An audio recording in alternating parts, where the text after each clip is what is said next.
Okay, we're looking at imposter syndrome anxiety today. Is that something that you have?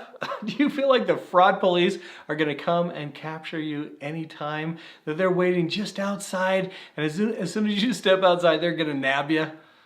It's a horrible thing. Do you know how many people actually suffer from imposter syndrome anxiety? Well, you're not alone. But it's something that you also don't have to suffer through, because once you discover this one thing, you're going to be able to get rid of that imposter syndrome and move on to greater contribution.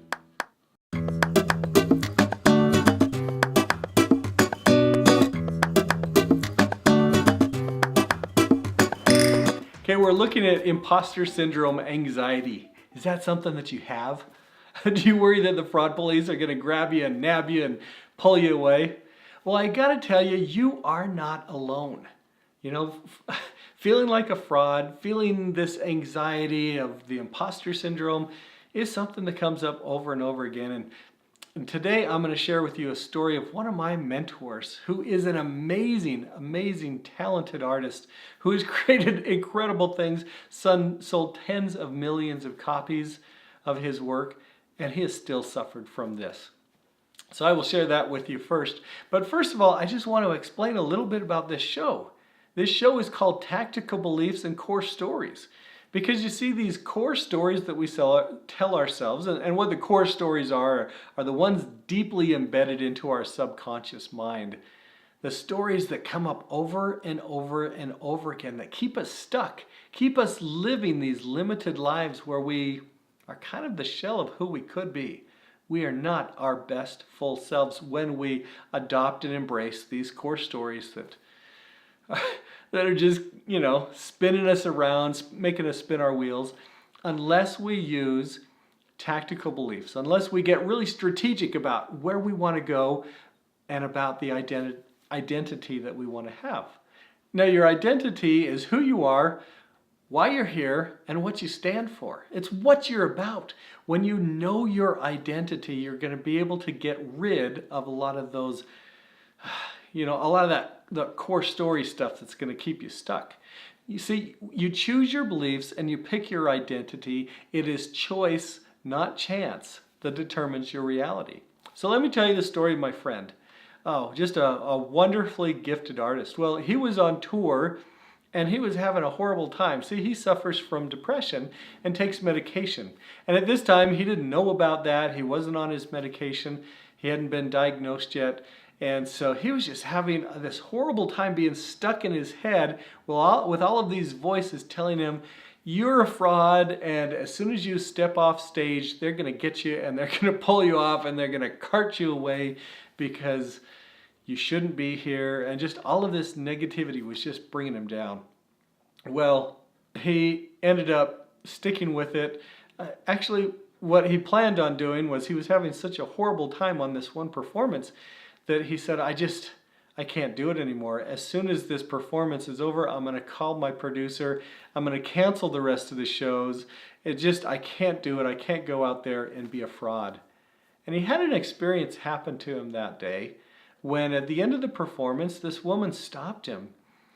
And she said, she was actually there with another woman, and the other woman had made just kind of an okay comment to him and then left. And this second woman came and she said, oh, what did she say to you? That was my best friend.